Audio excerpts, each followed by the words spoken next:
And we are now joined by Brown safety Rodney McLeod. And Rodney, first off, Rodney, you see James Palmer wearing the Eagles jersey. We don't want any offense because he is on an opposing team, but your thoughts on him wearing the Kelly green? Yeah, you got to ring with the Eagles, Rodney. Everybody knows I'll forever bleed green. Won a Super Bowl there. Got a lot of respect. There we go. My Philly brothers over there, and Jalen's a good friend of mine. So much respect, man. Okay, you would have liked to wear the Kelly green at some point, though. They're pretty sharp. I mean, I was one of the guys who were trying to persuade Lori to get that going. I guess we didn't have the guys to do so, but. All right, Rodney. Okay. All right, we're going to pivot because you're wearing the orange, you're wearing the brown. And by the way, the all-white unis with the white helmets are the sweetest ones that you guys have. I mean, hopefully you really like that. But, Rodney, let's talk about that win because, once again, your defense absolutely dominated. You dominated a team that had averaged more than 30 points a game. What did you do in that game to just absolutely shut them down and constantly harass quarterback Brock Purdy? It really came down to heart, I would say. Just our willingness to never quit, to not back down. And we understood the challenge that we were up against, knowing that they had, number one offense coming into Sunday's game. They had a stout defense, and we felt strongly about our defense as well. We talked about it all week, how, it would take everything that we had. It's a fight, scratch, crawl type of game.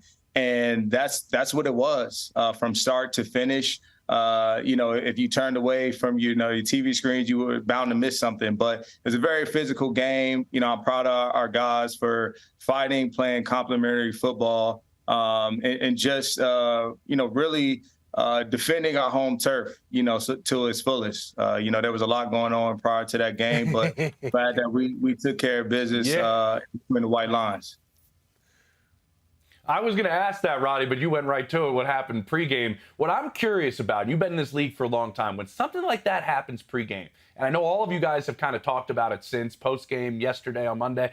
You guys all kind of talked about it. You took some offense to it. But I'm curious what happens on the sideline after something like that. Do you use it to start the game? Do you channel it? Or do you have to, block it out and regroup? What's kind of the mentality after something like that pregame? Yeah, the emotions on both sides were very high. I think everybody understood what they were getting themselves involved with on that Sunday game. Both teams are very physical. And we were obviously, desperate for a win. And San Fran was trying to continue on with their streak. But I think when you have something like that take place before the game, you really have to kind of regroup and breathe. Okay. And make sure that going into that game now, it's more of a controlled aggression as you go into it, because, like I said, emotions are already high, and you don't want that to affect, your level of play and allow that to steer you, lose focus in any way, or do things that are just uncharacteristic to be able to hurt your team. Rodney, I've always wondered this, and I don't know why I've never asked anybody this. Your quarterback is down. P.J. Walker's playing. It's your third quarterback you've played with this season. Do you, as a defense, have to say anything to one another or as a group or whatever, say, we've got to step up and make up for what could be lacking on offense? Or is it something that's just kind of inherently part of your guys' DNA?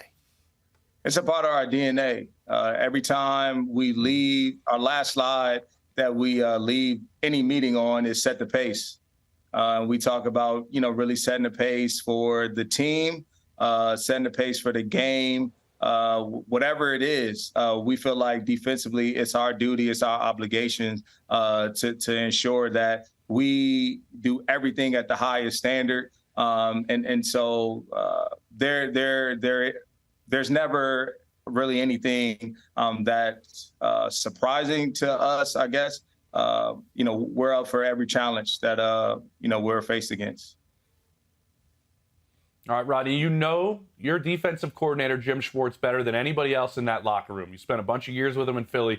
Before I ask this question, answer this one first. In one word, describe Jim Schwartz. Real.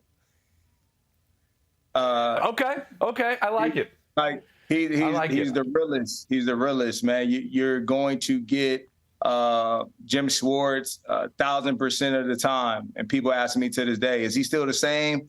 I'm like, yeah, nothing's changed about him. He's a confident man. He wears his swagger on his sleeve. He's passionate. He's fiery. He's going to challenge you. He's going to tell you the honest and brutal truth.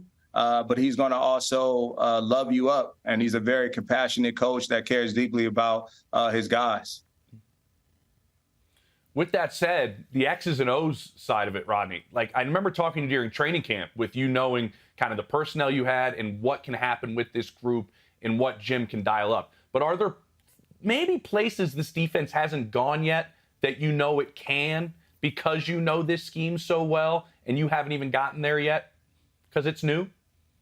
Yes, I think that the thing that I think we're searching for is more turnovers, right? That's something that hasn't necessarily been as consistent as probably we would like to see on a week-to-week basis. So, our emphasis there and how we can continue to give our offense more possessions. I think they'll naturally come. We say it takes one to get things going. So I'm hoping that, we can continue on with this streak.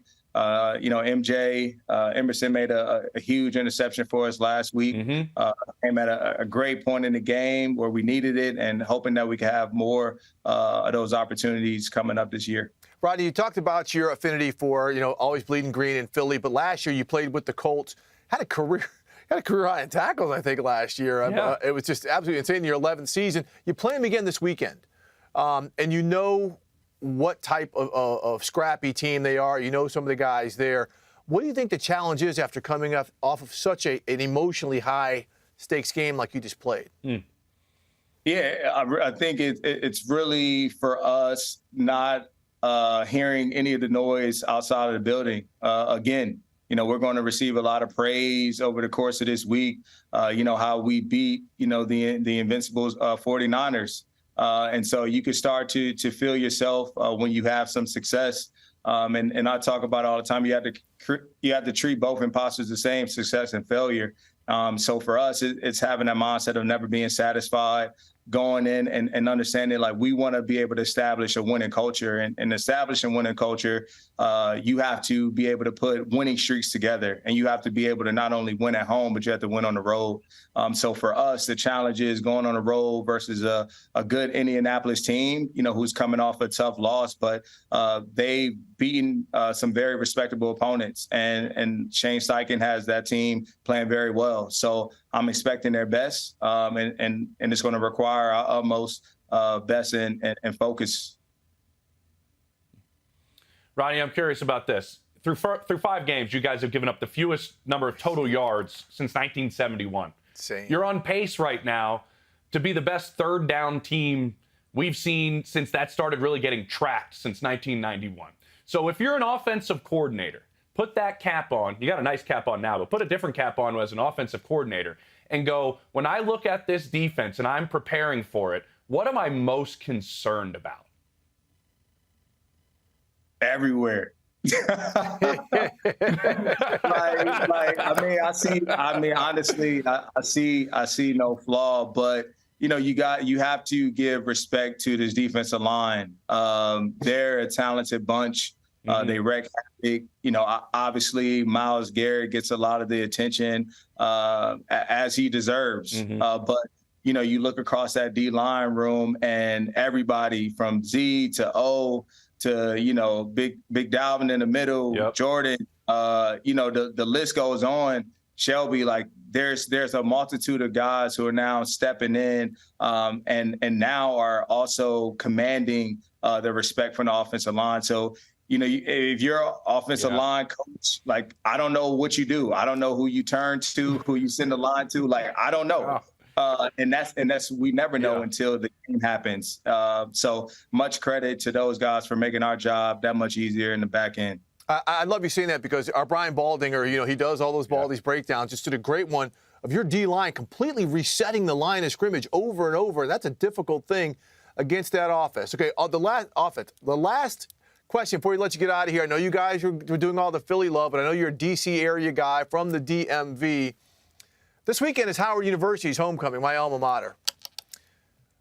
Rodney, please tell me. You went to UVA, so I know you were striking it. Have you ever been to a Howard homecoming?